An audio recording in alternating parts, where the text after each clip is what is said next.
दोस्तों क्या आपको पता है कि वो कौन से लोग होते हैं जो बहुत कम बोलते हैं, यानी हाँ या ना में ही जवाब देते हैं, ज़्यादा नहीं बोलते हैं।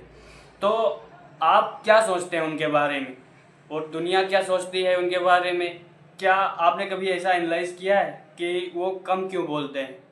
तो दोस्तों पहला कारण हो सकता है कि वो किसी उलझन में उलझे रहे हों या फिर इधर उधर की बातें ही सोच रहे हों, या फिर कोई पुराना दर्द हो जो उनको दे गया हो उसके बारे में सोचते हों। हालांकि ऐसा बिल्कुल भी नहीं होता है।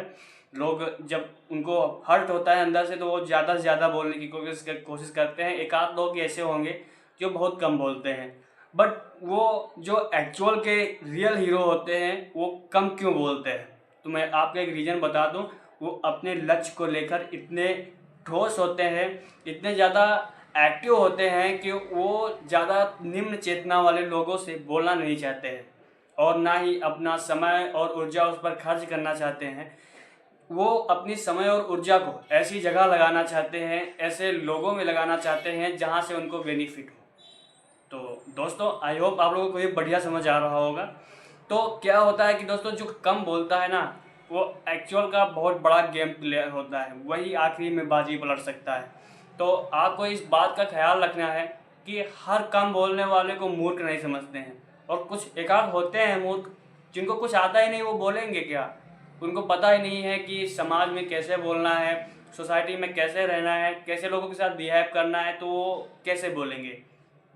तो इसका रीज़न भी हो सकता है, बट ऐसे दो चार लोग ही होंगे जो कम बोलते हैं और उनको कुछ पता नहीं होता है, और ऐसे बहुत से लोग होंगे जिनको सब कुछ पता होता है फिर भी कम क्यों क्यों बोलते हैं।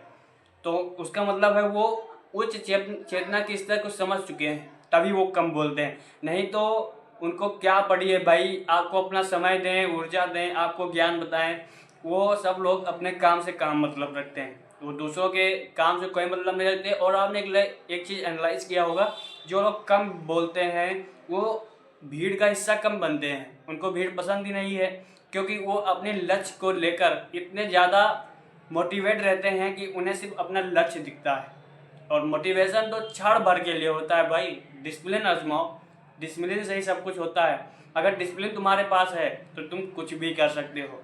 यानी अगर डिसिप्लिन तुम्हारे पास है, तुम कम से कम तुम्हारे 99% चांस बनते हैं कि तुम अपनी ज़िंदगी में सफल हो जाओगे। और जिसके पास मोटिवेशन रहता है, मोटिवेशन एक हफ्ता, 2 हफ्ता, 3 हफ्ता टिकेगा, उससे आगे नहीं जा पाएगा।